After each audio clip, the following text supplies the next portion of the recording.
ఈరోజు ఈ రాష్ట్రంలో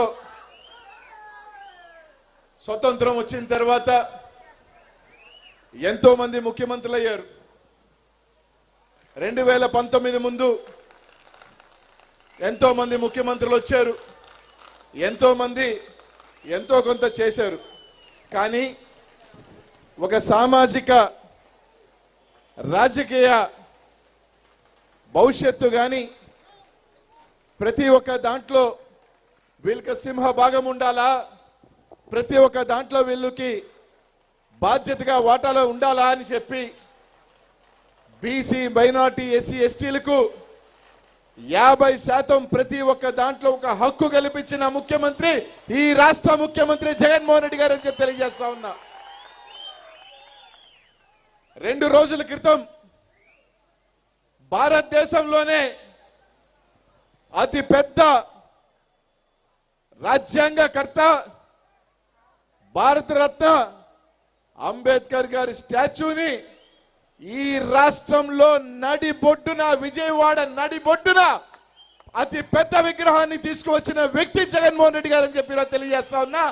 తెలుగుదేశం పార్టీకి, వైఎస్ఆర్ కాంగ్రెస్ పార్టీకి దళితుల మీద కానీ, బడుగు బలహీన వర్గాల మీద కానీ, మైనార్టీల మీద కానీ ఉన్న చిత్తశుద్ధి ఏంటంటే, గతంలో ఒక పాట ఉన్నది, ఒసే రాములమ్మలు అనుకుంటా, మా పూరిగుడుసులు ఊరు చివరన ఎందుకు నడిబొడ్డున ఎందుకు ఉండినట్టుగా ఒక పాట ఉన్నది. అదే విధంగా చంద్రబాబు నాయుడు గారు అంబేద్కర్ విగ్రహాన్ని ఎక్కడ శంకుస్థాపన చేశాడంటే, విజయవాడ బయట పొలిమేరలలో ఎక్కడో శంకుస్థాపన చేసి ₹1 కూడా ఖర్చు పెట్టకుండా కేవలం అంగరంగ వైభవంగా ఒక శంకుస్థాపన చేసి గమ్ముకుంటే, ఆ విగ్రహం అక్కడ కాదు ఉండాల్సింది, విజయవాడ నడిబొడ్డున ఉండాలా. ఈ రాష్ట్రం నడిబొడ్డని చెప్పుకుంటున్న విజయవాడ నడిబొడ్డు ఉండాలా. అక్కడే ఒక సామాజిక బాధ్యతగా స్టాచ్యూ ఆఫ్ సోషల్ స్టేటస్ అని గుర్తు చేయాలా అని చెప్పి విజయవాడ నడిబొడ్డున పెట్టిన వ్యక్తి జగన్మోహన్ రెడ్డి గారు అని చెప్పి తెలియజేస్తా ఉన్నా. ఇది ఒక సాహసం. చాలా మంది చెప్పొచ్చు మేము అది మేము ఇది అని, కానీ చెయ్యాలి అంటే ఒక మనసు ఉండాలా, చెయ్యాలి అంటే ఒక ధైర్యం ఉండాలా. ఎవరు ఏమనుకున్నా గౌరవం ఇవ్వాల్సిన బాధ్యత ఆ వ్యక్తికి. విజయవాడలో ఎంతమంది ఇక్కడ పెట్టాడు అంబేద్కర్ విగ్రహం అని చెప్పి ఎంతమంది విమర్శలు చేసినా కాదు, అట్లాంటి మహనీయుడు ఉండాల్సిన స్థానం విజయవాడ నడిబొడ్డు అని చెప్పి ఆ ధైర్యంగా తీసుకొచ్చిన పెట్టిన వ్యక్తి జగన్మోహన్ రెడ్డి గారు అని చెప్పి ఈరోజు మీ అందరికీ కూడా తెలియజేస్తున్నా. ఈ రాష్ట్రంలో ఉన్న ప్రతి దళితుడు, ప్రతి బడుగు బలహీన వర్గాలు కూడా ఆలోచన చేయమని మాత్రం మిమ్మల్ని అందరినీ కూడా కోరుతా ఉన్నా. ఎన్నికలు వస్తా ఉన్నాయి 2-3 నెలల్లో. రకరకాలుగా చెప్తారు, మీకు అయ్యి ఇస్తాం, మీకు ఇవి ఇస్తాం, ఇంకేమన్నా అవసరమైతే రాష్ట్రాన్ని అంతా కూడా మొత్తాన్ని రాసిస్తాం, నాకు ఓట్లేండి అని చెప్పి ఈరోజు మీ అందరికి కూడా వస్తారు. చేయండి. ఈరోజు మన ముందున్న ఇది గత 2 నెలల్లో ఎన్నికలు వస్తూ ఉన్నాయి. ఈరోజు మీ అందరు కూడా కూటములు ఎలా జరుగుతున్నాయో మీ అందరికీ కూడా తెలుసు. కుటుంబాలని చీల్చే ప్రయత్నం, దానికి ప్రసిద్ధిగాంచిన వాళ్ళు చంద్రబాబు నాయుడు గారు, కాంగ్రెస్ పార్టీ. ఈరోజు ఇద్దరు ఒకటై ఇంకా అందరిని కూడా కలుపుకొని అందరి లక్ష్యం జగన్మోహన్ రెడ్డి అనే వ్యక్తిని దించాలా, జగన్మోహన్ రెడ్డి అనే వ్యక్తి ముఖ్యమంత్రి కాకూడదు అని చెప్పి ఈరోజు బాధేస్తుంది. ఈరోజు మా అందరం కూడా ఈ రాష్ట్రం అంతా కూడా వైఎస్ఆర్ కాంగ్రెస్ పార్టీ కుటుంబం అందరం కూడా మా ఆడబిడ్డగా, మా సోదరిగా, మా అక్కగా, మా చెల్లిగా, ఈరోజు రాజశేఖర రెడ్డి బిడ్డగా అనుకున్న సోదరి కూడా ఈరోజు వాళ్ళలో కుట్రల్లో భాగస్వాములై ఈరోజు వాళ్ళు పండిన పన్నాగంలో ఈరోజు ఒక పావులాగై ఈరోజు జగనన్న మీదకి వచ్చే ఇది కూడా ఈరోజు మనందరం కూడా చూస్తా ఉన్నాం. ఈరోజు ఒక్కటే అడుగుతా ఉన్నాం షర్మిలమ్మ గారిని. ఈరోజు ఒక్కటే ఈ వేదిక మీద నుంచి ప్రతి రాజశేఖర రెడ్డి గారి గుండె చప్పుడు, ప్రతి రాజశేఖర రెడ్డి గారి అభిమాని, ఈరోజు వైఎస్ఆర్ కాంగ్రెస్ పార్టీ ప్రతి కార్యకర్త ఒక్కటే అడుగుతా ఉన్నాం. ఈ రోజు జగన్మోహన్ రెడ్డి గారిని మీరు ఇబ్బంది పెట్టి జగన్మోహన్ రెడ్డి గారిని వైఎస్ఆర్ కాంగ్రెస్ పార్టీ మాట్లాడే మాట మీరు చీల్చాలనుకున్న ప్రతి ఓటు కూడా ఎవరికి రద్దు చేకూర్చాలనుకుంటా ఉన్నారు? చిరకాలమైన రాజశేఖర రెడ్డి గారికి శత్రువుగా ప్రత్యర్థి చంద్రబాబు నాయుడు గారికి కాదని అడుగుతా ఉన్నా. ఇది వాస్తవం కాదా అని అడుగుతా ఉన్నా.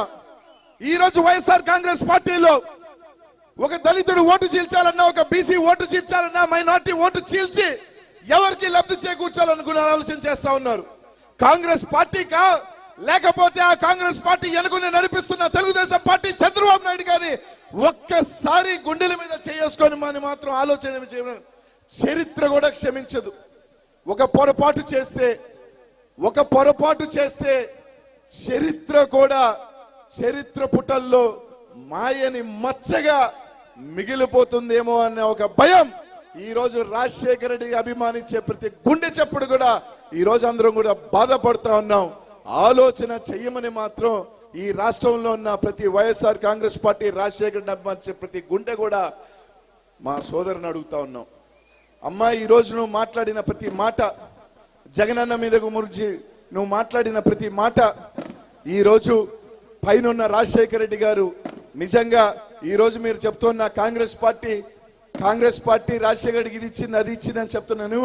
రాజశేఖర రెడ్డి గారిని ఛార్జ్ షీట్ లో పెట్టిన చనిపోయిన వ్యక్తిని రాజశేఖర రెడ్డి గారిని ఆ రోజు కేసులో ఛార్జ్ షీట్ లో పెట్టిన మర్చిపోయినావా అని అడుగుతా ఉన్నా. ఈరోజు అధికారాలు ఉంటాయి పోతాయి, అధికారాలు వస్తాయి పోతాయి, కానీ చరిత్రలో మాత్రం చేసిన మచ్చ పొరపాటు మాత్రం మిగిల్చుకోవద్దు తల్లి అని చెప్పి ఈ రోజు వైఎస్ఆర్ కాంగ్రెస్ పార్టీ కాదు, రాజశేఖర రెడ్డి గారి గుండె చప్పుడుగా, రాజశేఖర రెడ్డి గారిని దేవుడిగా భావించి, రాజశేఖర రెడ్డి గారిని ప్రతి కుటుంబంలో ప్రతి ఇంట్లో కూడా తమ బిడ్డ కూడా ప్రతి ఒక్కరు కూడా మా బిడ్డలుగా, మా అన్నగా, మా అక్కగా భావించే ప్రతి ఒక్క రాజశేఖర రెడ్డి గారి కుటుంబం కూడా ఈరోజు బాధపడుతుందని చెప్పి ఈరోజు మీ అందరికీ కూడా తెలియజేస్తా ఉన్నా.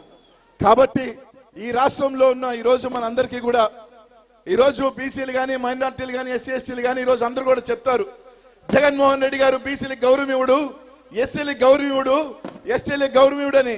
కానీ ఈ వేదిక మీద నుంచి ప్రతి ఒక్కరికి కూడా చెప్తా ఉన్నా, బీసీలకి ఎంత గౌరవం ఇస్తాడు, గుండెల్లో ఎలా పెట్టుకొని చూస్తాడు అని చెప్పుకునే దానికి ఎవరో అవకాశం లేదు. మీ ముందు మాట్లాడుతున్న ఈ అనిల్ కుమార్ యాదవే నిలువెత్తు సాక్ష్యం అని చెప్తా ఉన్నా. ఈ జిల్లాలో ఇచ్చి ఎవరు ఎంతమంది అని చెప్పినప్పటికీ, ఎవరిని చెప్పినప్పటికీ కూడా స్వతంత్రం వచ్చిన తర్వాత ఆ రోజు ఉమ్మడి నెల్లూరు జిల్లాలో నుంచి మొట్టమొదటిగా మంత్రి ఇచ్చిన బీసీ మంత్రి ఒక చరిత్ర నాకు ఇచ్చిన వ్యక్తి జగన్మోహన్ రెడ్డి గారు అని చెప్పి ఈరోజు ప్రతి ఒక్కరు కూడా తెలియజేస్తా ఉన్నా. ఈరోజు ఎవరెవరైనా చెప్తారు అనిల్ ఇక్కడ ఉన్నాడు, అనిల్ అక్కడికి తీస్తాడు, అనిల్ అక్కడే. అనిల్ ఎక్కడ ఉన్నా కూడా జగన్మోహన్ రెడ్డి గారికి తెలుసు ఎక్కడ ఉండాలి అని చెప్పి. నెల్లూరు నగరంలోనే అనిల్ ఉంటాడు అని చెప్పి జగన్మోహన్ రెడ్డి గారు ఈరోజు దీవించి పంపించిన వ్యక్తి ఈరోజు అనిల్ కుమార్ యాదవ్ మాకు తెలుసు. ఎందుకంటే ఈరోజు మొత్తం ఈరోజు బీసీలు కానీ, ఎస్సీ ఎస్టీలు కానీ ఈ జిల్లా నెల్లూరు జిల్లాలో చాలా మంది బాధపడచ్చు, నాయకులు మనందరం కూడా బాధపడచ్చు, మా కార్పొరేటర్లు బాధపడచ్చు, మా జెడ్పీటీసీలు బాధపడచ్చు. ఏందంటే గతంలో ఒక పెన్షన్ రావాలన్నా మా గుమ్మం దొక్కేవాళ్ళు, మేము ఇచ్చేవాళ్ళమే. ఒక కాగితం కావాలన్నా మా ఇంటికి వచ్చేవాళ్ళు, మేము ఇచ్చేవాళ్ళమే. కానీ ఈరోజు జగన్మోహన్ రెడ్డి గారు ఒక 5,000 మందికి గౌరవం తగ్గించుండొచ్చేమో, కానీ ఈ రాష్ట్రంలో 70-80 లక్షల మంది ఆత్మగౌరవాన్ని పెంచిన వ్యక్తి జగన్మోహన్ రెడ్డి గారు అని ఈరోజు మీ అందరికీ కూడా తెలియజేస్తున్నా. ఏ పేదవాడైనా, ఏ అవ్వైనా, ఏ అక్కైనా ఈరోజు పెన్షన్ కావాలంటే ఏ నాయకుడు గుమ్మం ఎక్కాల్సిన అవసరం లేదు. అది వైఎస్ఆర్ కాంగ్రెస్ పార్టీ నాయకుడైనా కానీ నేరుగా మీ ఇంటికే వాలంటీర్ వచ్చి అవ్వా పెన్షన్ కావాలా, అక్క పెన్షన్ కావాలా, అన్నా పథకం కావాలా, చెల్లి పథకం కావాలని ఇచ్చి మీ ఇంటికి వచ్చి మీ అన్న ఇచ్చాడు, మీ తమ్ముడు ఇచ్చాడు, జగన్మోహన్ రెడ్డి ఇచ్చాడు అని చెప్పి గర్వంగా ఈరోజు ఎవరు వచ్చినా కూడా నేను ఇచ్చానని చెప్పకుండా జగన్మోహన్ రెడ్డి ఇచ్చాడని చెప్పుకొని తలెత్తుకొని ఈరోజు ఆత్మగౌరవంగా ఈరోజు లక్షలాది మంది ఈ రాష్ట్రంలో బతుకుతున్నారు అంటే అది జగన్మోహన్ రెడ్డి గారి ఒక ఆలోచన విధానం అని చెప్పి ఈరోజు మీ అందరికీ కూడా తెలియజేస్తా ఉన్నా.